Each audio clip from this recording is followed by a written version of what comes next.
ಹರಿಹರದ ಪಂಚಮಸಾಲಿ ಗುರುಪೀಠದಲ್ಲಿ ವಚನಾನಂದ ಶ್ರೀಗಳು ಮತ್ತು ಧರ್ಮದರ್ಶಿ ಮಂಡಳಿ ನಡುವಿನ ವಿವಾದ ಮುಂದುವರೆದಿದೆ. ಉಚ್ಚಾಟನೆಯ ಹೊರತಾಗಿಯೂ ಸ್ವಾಮೀಜಿ ಮಠದಲ್ಲೇ ಉಳಿದಿದ್ದು ನ್ಯಾಯಾಲಯಕ್ಕೆ ಕೇವಿಯಟ್ ಸಲ್ಲಿಸಿದ್ದಾರೆ.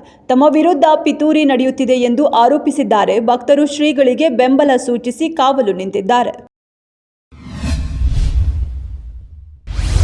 ಯೋಗೀಶ್ ಗೌಡ ಹತ್ಯೆ ಪ್ರಕರಣದಲ್ಲಿ 17 ಅಪರಾಧಿಗಳೆಂದು ವಿಶೇಷ ನ್ಯಾಯಾಲಯ ಘೋಷಿಸಿದೆ. ಶಾಸಕ ವಿನಯ್ ಕುಲಕರ್ಣಿ ಸೇರಿ ಎಲ್ಲ ಅಪರಾಧಿಗಳು ನ್ಯಾಯಾಧೀಶರ ಮುಂದೆ ಶಿಕ್ಷೆ ಕಡಿಮೆ ಮಾಡುವಂತೆ ಕಣ್ಣೀರಿಟ್ಟಿದ್ದಾರೆ.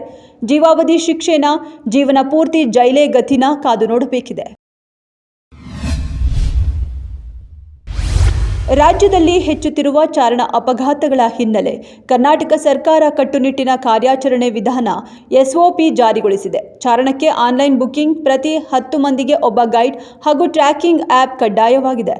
ಸುರಕ್ಷಿತ ಚಾರಣಕ್ಕೆ ಅಗತ್ಯ ಉಪಕರಣಗಳು ಮತ್ತು ಕ್ಯಾರಿಂಗ್ ಕೆಪಾಸಿಟಿ ನಿಯಂತ್ರಣವೂ ಜಾರಿಗೆ ತರಲಾಗಿದೆ. ಉತ್ತರ ಕನ್ನಡದ ಗೋಕರ್ಣ ಸಮೀಪದ ಯಾಣ ಗುಹೆಗಳನ್ನು ಜಿಎಸ್ಐ ರಾಷ್ಟ್ರೀಯ ಭೂ ಪಾರಂಪರಿಕ ತಾಣ ಎಂದು ಘೋಷಿಸಿದೆ. ಯಾಣದಲ್ಲಿನ ಗಮನಾರ್ಹ ಶಿಲಾ ದ್ರವ್ಯರಾಶಿಗಳು 2700 ಮಿಲಿಯನ್ ವರ್ಷಗಳ ಹಿಂದೆ ರೂಪುಗೊಂಡಿದೆ. ಭೈರವೇಶ್ವರ ಶಿಖರ ಮತ್ತು ಮೋಹಿನಿ ಶಿಖರಗಳು ಅತ್ಯಂತ ಪ್ರಬಲವಾದ ಶಿಖರಗಳಾಗಿವೆ.